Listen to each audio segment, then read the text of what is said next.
उड़ीसा के समुद्र तटीय क्षेत्र में स्थित कोणार्क टेम्पल कोई साधारण मंदिर नहीं है।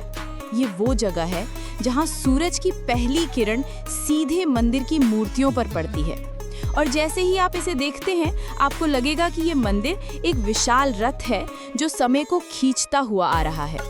लेकिन ये मंदिर क्यों बनाया गया? इसके पीछे ऐसा क्या रहस्य है कि इतिहासकार भी आज तक इसकी गहराई तक नहीं पहुंच पाए हैं। कहते हैं कि कोणार्क टेम्पल के निर्माण में छुपा है वो रहस्य जो ना सिर्फ धार्मिक है बल्कि साइंटिफिक और कॉस्मिक भी। यहाँ के पत्थरों में कार्विंग है, लेकिन सिर्फ कला की नहीं, यहाँ समय, दिशा, खगोल शास्त्र और जीवन चक्र तक उकेरे गए हैं। लोग मानते हैं कि इस मंदिर की छत पर एक विशाल चुंबकीय पत्थर था जो मंदिर की पूरी स्ट्रक्चर को संतुलन में रखता था। इतना ताकतवर कि समुद्र में चलने वाले जहाजों की दिशा इससे भटक जाती थी। ब्रिटिशों ने जब उसे हटा दिया तब से मंदिर का शिखर गिर गया। और उससे भी बड़ी बात, क्या आप जानते हैं कि एक 12 साल का बच्चा इस मंदिर का अंतिम निर्माता था। उसकी कहानी इतनी अविश्वसनीय है कि सुनकर रोंगटे खड़े हो जाएंगे। अब वक्त है इस रहस्य की परतें खोलने का। आइए चले उस समय में जहां इतिहास बना था, कोणार्क की भूमि पर। 13वीं शताब्दी का भारत सांस्कृतिक, राजनीतिक और धार्मिक दृष्टि से एक क्रांतिकारी दौर से गुजर रहा था। इसी काल में उड़ीसा में गंगा वंश का शासन था और इस वंश के सबसे गौरवशाली राजा माने जाते हैं नरसिंह देव प्रथम। वे एक दूरदर्शी, निष्ठावान और धर्मपरायण शासक थे जो युद्ध में जितने पराक्रमी थे उतने ही कला और संस्कृति के संरक्षक भी। उन्होंने जब अपनी विजयों के बाद एक ऐसे सूर्य मंदिर के निर्माण का स्वप्न देखा जो न केवल भक्ति का प्रतीक बने बल्कि वास्तुकला और खगोल विज्ञान का भी अद्वितीय उदाहरण हो, तब कोणार्क की भूमि को चुना गया। एक ऐसी भूमि जहां समुद्र और सूर्य एक अद्भुत मिलन बनाते हैं।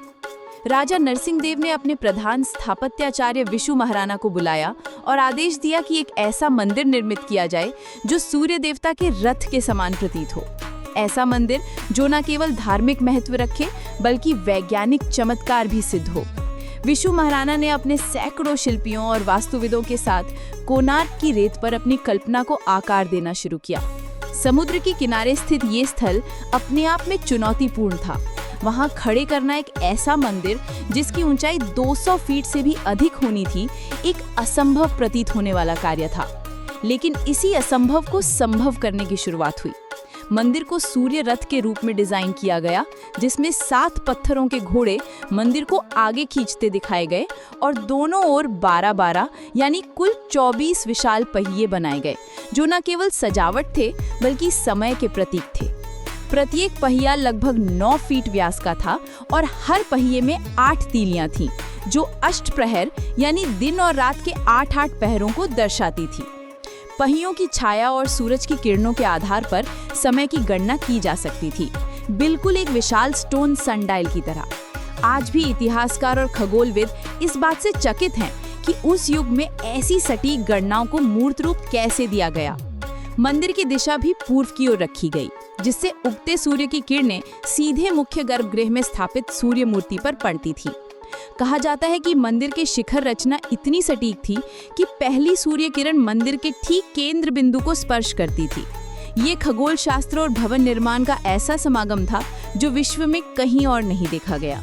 मंदिर के शीर्ष पर एक विशाल धात्विक पत्थर था जिसे ध्रुव मणि या मैग्नेट स्टोन कहा जाता था। ये चुंबकीय पत्थर मंदिर की केंद्रीय रचना को संतुलन देता था और इस वजह से मंदिर बिना किसी सीमेंट या गोंद के केवल गुरुत्वाकर्षण और चुंबकीय बल से खड़ा रहता था। लोक कथाओं में ये भी कहा गया कि ये चुंबकीय पत्थर इतना शक्तिशाली था कि समुद्र से गुजरने वाले जहाजों की दिशा इससे प्रभावित हो जाती थी और ब्रिटिशों ने इसे हटाकर ले जाना, जिससे मंदिर के संतुलन प्रणाली बिगड़ गई और उसका शिखर ढह गया। अब बात करते हैं उस कला की जो पत्थरों में सांस लेती थी। कोणार्क टेम्पल केवल एक धार्मिक ढांचा नहीं था, ये एक जीवंत जीवन चित्र था। दीवारों पर की गई नक्काशियां न केवल देवी देवताओं को दर्शाती थी बल्कि उस समय के समाज, संस्कृति और दैनिक जीवन को भी चित्रित करती थी। स्त्रियों की सौंदर्य साज सज्जा, राग रागिनियों की प्रस्तुति, युद्ध, प्रेम, संगीत, नृत्य, जीवन के हर पहलू को पत्थरों पर जीवंत कर दिया गया था।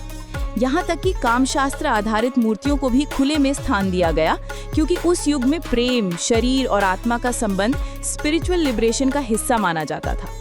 कोणार्क इस तरह से न केवल एक मंदिर था, बल्कि एक खुला विश्वविद्यालय था, जहाँ से कला, विज्ञान, धर्म और दर्शन की शिक्षा मिलती थी।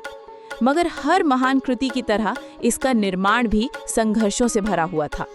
12 वर्षों तक निरंतर श्रम के बाद भी मंदिर पूरी तरह से तैयार नहीं हो पाया था। राजा निराश हो चुके थे और उन्होंने कड़ा आदेश दे दिया कि यदि मंदिर अगले सूर्योदय से पूर्व पूर्ण नहीं हुआ तो सभी शिल्पकारों को मृत्युदंड दिया जाएगा। ये सुनकर पूरे परिसर में मातम छा गया। उस रात सभी कार्यकर्ता मौन थे, लेकिन तभी वहां पहुंचा एक 12 साल का बालक धर्मपदा। धर्मपदा विशु महाराणा का पुत्र था, जो उसी दिन जन्मा था जब मंदिर निर्माण की नींव रखी गई थी। उसने वर्षों तक अपने पिता और अन्य शिल्पकारों से ये निर्माण प्रक्रिया सीखी थी, मगर कभी किसी ने उस पर ध्यान नहीं दिया। उसने चुपचाप अकेले, बिना किसी की सहायता से मंदिर के उस शिखर निर्माण के रहस्यों को समझा और आधी रात को उसे पूरा कर दिया। मंदिर के केंद्र में चुंबकीय संतुलन स्थापित कर दिया गया, जिससे पूरी संरचना सशक्त और संतुलित बन गई। लेकिन अगले ही क्षण धर्मपदा ने कुछ ऐसा किया जिसे सुनकर हर हृदय कांप उठता है। उसने मंदिर के शीर्ष से छलांग लगाकर आत्महत्या कर ली। क्यों? क्योंकि वो जानता था कि यदि किसी को ये मालूम पड़ता कि एक बच्चा वो कार्य कर गया जो अनुभवी शिल्पकार वर्षों से नहीं कर पाए थे, तो उसके पिता विशु महाराणा को अपमान सहना पड़ेगा। धर्मपदा ने न केवल एक मंदिर को पूर्ण किया, बल्कि अपने त्याग से उस मंदिर की आत्मा को अमर कर दिया। आज भी कहा जाता है कि कोणार्क मंदिर के पत्थरों में धर्मपदा की आत्मा निवास करती है। जब सुबह की सूर्य किरणें मंदिर पर पड़ती हैं, तो वो पत्थर बोल उठते हैं और हमें सुनाई देती है उस 12 वर्षीय बालक की मौन परंतु सबसे महान कहानी। कोणार्क टेम्पल आज भी खड़ा है।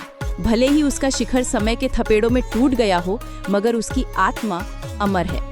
ये मंदिर आज एक यूनेस्को वर्ल्ड हेरिटेज साइट है और यहाँ आने वाले लोग न सिर्फ एक ऐतिहासिक स्थल को देखते हैं, बल्कि समय के उस अदृश्य रथ को महसूस करते हैं जो धर्म, विज्ञान, कला और बलिदान को एक साथ खींचता है। जब सुबह की पहली किरण उसके पत्थरों को छूती है, तो लगता है जैसे समय ठहर गया हो, जैसे धर्मपदा की आत्मा आज भी वहाँ विद्यमान है। कोणार्क केवल एक मंदिर नहीं है, ये एक टाइम मशीन है जो हमारे पूर्वजों की ज्ञान, साहस और समर्पण की यात्रा को आज भी जीवंत रखती है।